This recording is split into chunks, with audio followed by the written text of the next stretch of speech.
बिना बिजली का गांव। बंसीपुर नाम का एक गांव था जहां साल भर से मौसम के खराब होने के कारण बिजली नहीं आती थी। बंसीपुर गांव कभी उजाले के नाम से जाना जाता था, पर आज उस गांव में चारों तरफ अंधेरा छाया हुआ था। ऐसे मानो जैसे सभी लोग बरसों पुराने बिना बिजली के जमाने में जी रहे थे। ऐसे ही एक दिन गांव की सारी औरतें कुएं पर से पानी लाकर अपनी सारी जरूरत को पूरा करती थी।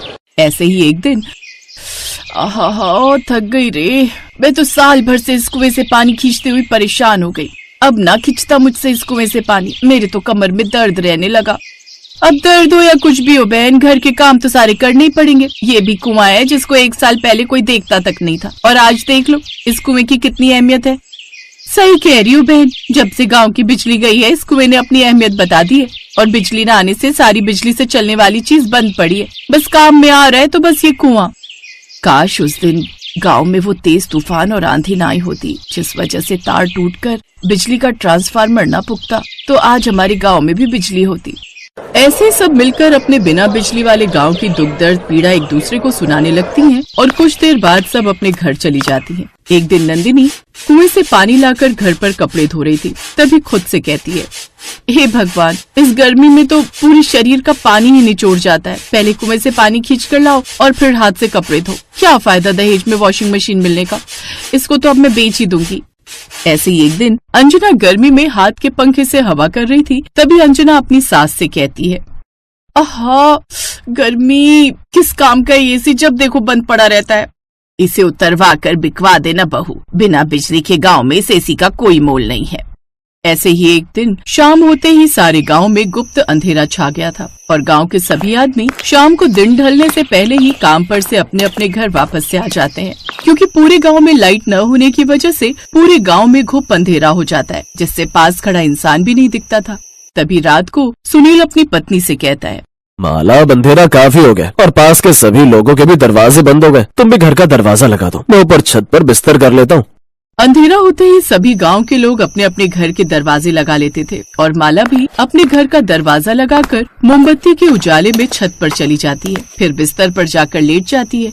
जैसे ही माला की आंख लगती है तभी माला को अपने घर के दरवाजे के बजने की आवाज आती है। उसी वक्त माला अपने पति सुनील को जगाकर कहती है, अजीब, इतनी रात को हमारे घर पर कौन आया होगा? मैं देख कर आता हूँ। इतने में पड़ोस में छत पर लेटा हुआ एक आदमी कहता है, अरे अरे सुनील भैया, रात को इस वक्त दरवाजा बिल्कुल मत खोलना, ये कोई डाकू या चोर होगा। रात को अब हमारे गांव में चोर लुटेरे भी आने लगे हैं। पड़ोसी की बात सुनकर सुनील दरवाजा खोलने के लिए नहीं जाता है। अब गांव में बिजली न होने के कारण रात के अंधेरे में 4 लुटेरों की भी आने की दहशत लोगों में फैल गई। फिर सारी रात सभी लोगों की चोर डाकू की दहशत में गुजरी। फिर एक दिन दोपहर को गांव के सारी औरतें पेड़ के नीचे बैठकर आपस में वार्तालाप कर रही थी। तभी अंजना की सास कहती है, मुझे नहीं लगता बहन अब कभी हम लोगों को बिजली नसीब होगी। धीरे धीरे आज 2 साल होने को जा रहे हैं लाइट आने की उम्मीद में, पर मुझे नहीं लगता अब कभी लाइट आएगी हमारे गांव में। अरे माँ जी, लाइट से याद आया, मैंने स्कूल में सोलर सिस्टम के बारे में पढ़ा था, उसे हम बिजली की तरह इस्तेमाल कर सकते हैं। कैसे बहू? माँ जी, ये सोलर एनर्जी यानी कि सूर्य की ऊर्जा, इसका इस्तेमाल करने से हमारे आसपास का एनवायरनमेंट अच्छा होता है, जिससे पर्यावरण को भी कोई हानि नहीं होती है। इससे हम अपनी लाइट की जरूरतों को भी पूरा कर सकते हैं। अगर कोई ऐसी चीज है जिससे हम अपने घर में लाइट की सुविधा कर सकते हैं, तो तुमने हमें पहले क्यों नहीं बताया अंजना? कैसे आएगी ये सोलर एनर्जी हमारे गाँव में? इसके लिए हम सबको अपने अपने घर की छत के ऊपर सोलर प्लांट लगवाना होगा, जो सूरज की किरणों से चार्ज होगा, और उससे हमें एनर्जी मिलेगी। ये थोड़ा महंगा जरूर होता है, पर हालातों को देखते हुए बस अब यही नजर आ रहा है। गांव की सभी औरतें सोलर पैनल लगवाने के लिए तैयार हो गई, और अगले दिन ही गांव की सभी औरतों ने अपनी अपनी छत पर सोलर पैनल लगवा लिए, जिससे गांव के कुछ घरों में बिजली आ जाती है। तभी नंदिनी अपनी सास से कहती है, माँ जी देखो, टंकी में 2 साल बाद पानी आया है। ये तो तुम सही कह रही हो बहू, पर ये सोलर पैनल हमको महंगा पड़ा है। गांव में अभी आधे से ज्यादा घर हैं जिनमें अभी लाइट नहीं थी, क्योंकि वो लोग इस सोलर पैनल का खर्चा नहीं उठा पाएंगे। ये तो आप सही कह रही हो माँ, हमारे घर तो रोशन हो गए, पर अब भी ऐसे घर हैं जो बिना रोशनी के पड़े हैं। नंदिनी और उसकी सास ऐसे ही बिना रोशनी के घर की बात सुनकर उदास हो जाती है, और वहीं दूसरी तरफ कमला की लड़की पिंकी कहती है, माँ हमारे गांव में बिजली आ गई है, देखो नंदिनी आंटी के घर में लाइट चल रही है। नहीं बेटी, बिजली नहीं है, नंदिनी आंटी ने सोलर पैनल लगवाए है। तो हम भी पापा से बोलकर सोलर पैनल लगवा लेते हैं। नहीं बेटी, हमारे पास इतने पैसे नहीं है जो हम सोलर पैनल लगवा सके। ऐसे ही गांव के किसी घर में लाइट आ रही थी तो किसी घर में नहीं थी। यही सिलसिला जारी रहा और एक दिन फिर से गांव की सभी औरतें उस पेड़ के नीचे बैठी थीं और आपस में बातें कर रही थीं। नंदिनी भाभी, अब तो एसी की हवा में अच्छी नींद आती होगी तुमको। तुम्हारे घर में तो लाइट आ गई और एक हम है, पूरी रात 1 मिनट को आंख नहीं लगती गर्मी के मारे। क्या मजे आ रहे हैं कमला दीदी, कर्जा लेकर लगवाया था ये सोलर पैनल, अभी तक नहीं उतरा सर से कर्जा। बड़ा ही महंगा पड़ा ये सोलर पैनल, इससे अच्छी तो हमारी लाइट ही ठीक थी। कमला और नंदिनी की बात सुनकर अंजना कहती है, मैं ये सोच रही थी क्यों ना हम लोग गांव में बिजली लाने का ही कुछ जुगाड़ करें। पर हम गांव में बिजली कैसे ला सकते हैं जब आज तक मर्द लोग इस गांव में बिजली नहीं लेकर आ सके। हम मर्द लोगों से कम है क्या? वैसे भी गांव में बिजली मर्द नहीं बल्कि हमारी शिक्षा लेकर आ सकती है। आप लोग कहो तो हम लोग कल ही बिजली दफ्तर चलते हैं और अपने गाँव में बिजली ला कर दिखाएंगे। अंजना की बात सुनकर गांव की सारी औरतें राजी हो जाती हैं और अगले दिन ही गांव की सारी औरतें बिजली दफ्तर चली जाती हैं। सभी औरतों ने मिलकर सरकारी दफ्तर में जाकर बिजली की अपील की और सरकारी कर्मचारी ने अंजना को एक फॉर्म भरने के लिए दिया। इस फॉर्म को भरना है, पेन मिलेगा आपके पास? सरकारी कर्मचारी अंजना को पेन मांगते हुए देख हैरान हो जाता है और कहता है, आपको ये फॉर्म भरना आता है? जी आता है। अब आप पेन देंगे मुझे? सरकारी कर्मचारी अंजना को पेन देता है और अंजना पूरे फॉर्म को इंग्लिश में भर देती है, जिसे देख कर्मचारी भी शॉक में रह जाता है। 3 दिन बाद फिर से आना, थोड़ी और कानूनी कार्रवाई होगी। उम्मीद है सरकार आपकी मदद जरूर करेगी। और वो सारी औरतें फैसला कर लेती हैं कि वो गांव में लाइट लाकर रहेंगी। और अंत में एक दिन गांव में सरकारी कर्मचारी बिजली जोड़ने के लिए आ जाते हैं। अंजना का पति मुकेश कहता है, आखिरकार हमारी गांव की औरतों ने गांव में बिजली के तार जुड़वाए दिए और उनकी मेहनत रंग लेकर आई। सभी लोग गांव में 2 साल बाद बिजली आने के इंतजार में खुश हो रहे थे और थोड़ी देर बाद बिजली के तार जुड़ जाते हैं और गांव के सभी घर और सड़कें उजागर हो जाती हैं। ये लाइट आ गई। सभी बच्चे लाइट आने की खुशी में बाहर सड़क पर रोशनी में नाचने लगे। पूरे 2 साल बाद बंसीपुर गांव में लाइट आई थी। अब घर में पड़ी सूखी टंकियों में भी पानी आना शुरू हो जाता है और गांव के सभी लोग रात को सड़कों पर खड़े होकर लाइट का आनंद ले रहे थे।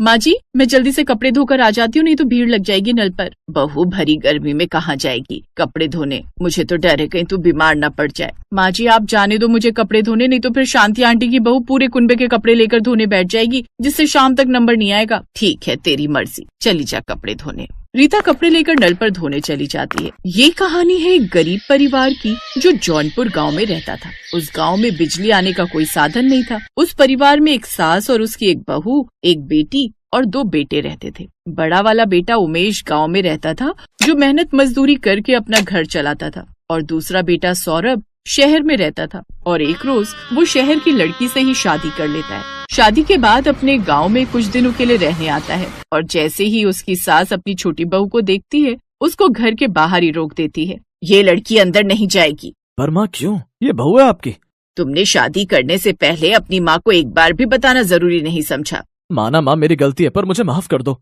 कमला अपनी बेटी की खुशी के लिए रिंकी को अंदर बुलाती है और उसे अपनी बहू स्वीकारती है। थोड़ी देर बाद जब रात होने लगती है तो सारे गांव में लाइट की जगह मिट्टी के दिए जलने लगते हैं, जिसे देखकर रिंकी अपनी सास से बोलती है, माँ जी ये गांव के किसी भी घर में और हमारे घर में लाइट क्यों नहीं चल रही है? बहू लाइट? हमारे गांव में बिजली नाम की तो कोई चीज ही नहीं है जो लाइट चलेगी। हम सभी लोग अपने कामों को दिन ढलने से पहले ही निपटा लेते हैं और रात दिए जलाकर काटते हैं। क्या? ये क्या कह रही हो माँ जी आप? इतनी भयंकर गर्मी में वो भी बिना लाइट के कैसे रहती हो आप? रिंकी अपनी सास की बात को सुनकर बुरी तरह से चौंक गई और उसको यकीन नहीं हुआ कि यहाँ इस गांव में लाइट नहीं है।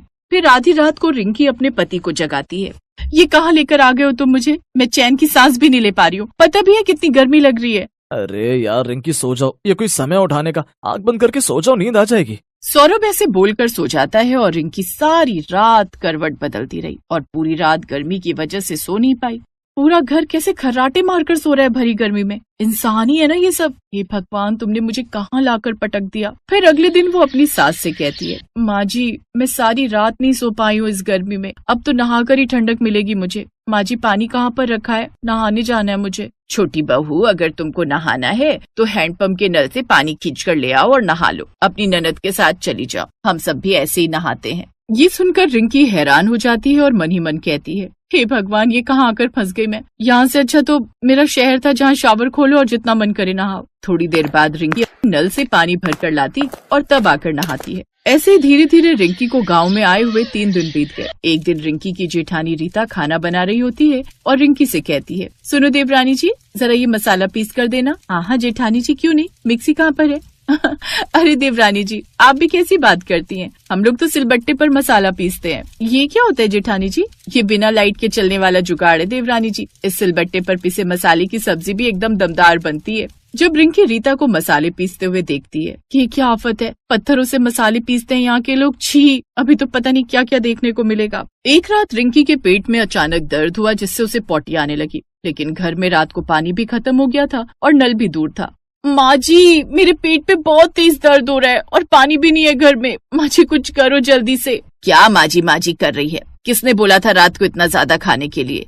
माँ जी जल्दी करिए, निकल जाएगी नहीं तो। यहीं निकल जाएगी तो एक काम कर, यहीं कर दे, और नहीं तो मेरे सर पर कर दे। ना जाने किस आफत की पुड़िया को लेकर आए है हमारी छाती पर मूंग दलने। अरे सबर कर, पानी का इंतजाम कर रही हूँ। तभी रीता पड़ोस से पानी की बाल्टी लेकर जाती है और तब इसके बाद रिंकी पॉटी करके आती है। लेकिन इन सब से रिंकी अब काफी परेशान हो गई थी और वो अब अगले ही दिन अपना बैग पैक करने लगती है। सौरभ जी, इस गांव में बिजली न होने के कितने नुकसान है। बिजली के कारण घर में मोटर नहीं लग सकती, जिस कारण पानी लाने के लिए भी हमें बाहर हैंडपंप से पानी भरना पड़ता है। कल रात को मेरे साथ इमरजेंसी हो गई। अगर मान लो मेरी जगह कोई और बच्चा या बूढ़ा होता तो उसे भी यही सब परेशानियां झेलनी पड़ती। नहीं, मैंने तो बस अब तय कर लिया कि अब मैं इस घर में और नहीं रहूंगी। मैं जा रही हूँ यहाँ से। अब चलिए आप भी यहाँ से बहुत रह लिया, हम इस गाँव के ससुराल में जहाँ बिजली का नामो निशान नहीं है। एक एक दिन मेरा किश्तों में कट रहा है। यहाँ गर्मी के मारे जान निकल रही है, ना लाइट है, ना पानी है, ना एसी है। एसी तो बहुत दूर, एक पंखा तक नहीं है। कल दिन निकलते ही हम शहर चलेंगे।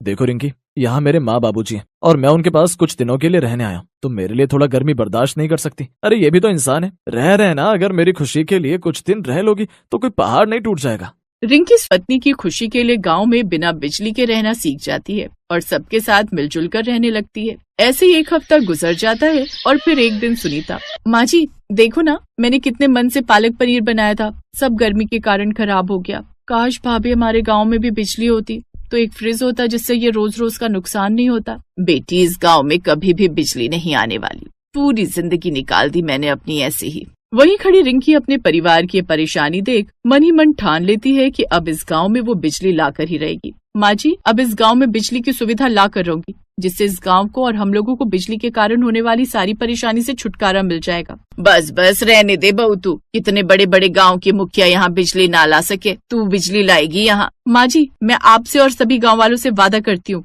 कि मैं इस गांव में बिजली ला कर रहूंगी। अब रिंकी बिजली विभाग के ऑफिस जाती है और इस बारे में इंक्वायरी करने लगती है। कितने समय से जौनपुर गांव में बिजली नहीं है, लोग यहाँ परेशान पड़े हुए, आखिर प्रशासन कर क्या रहा है?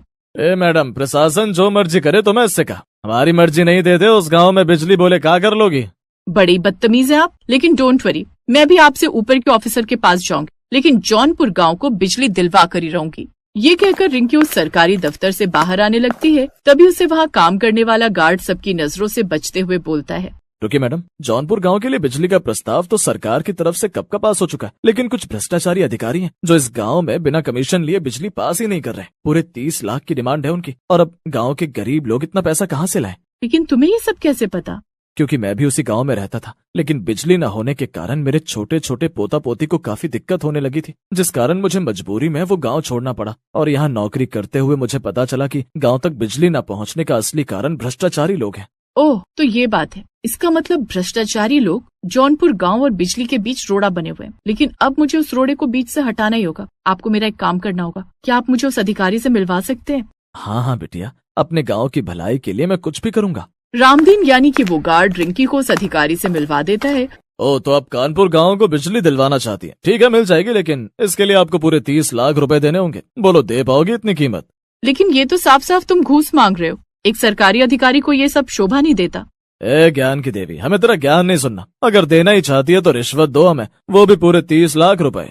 रिंकी ने उसकी ये सब बातें अपने फोन में रिकॉर्ड कर ली थी। अब वो सीधा पुलिस के पास जाती है और उसे जेल में डलवा देती है। अब ये बात मीडिया में आग की तरह फैल जाती है, जिसके बाद जौनपुर में जल्दी से सरकार की तरफ से बिजली पहुंचा दी जाती है। रिंकी ने जैसा बोला था वैसा ही कर दिखाया। उसकी शिक्षा और ज्ञानता के कारण अब उस दिन से पूरे जौनपुर गांव में बिजली आ जाती है। Best buddies hello friends, Thanks for watching this video.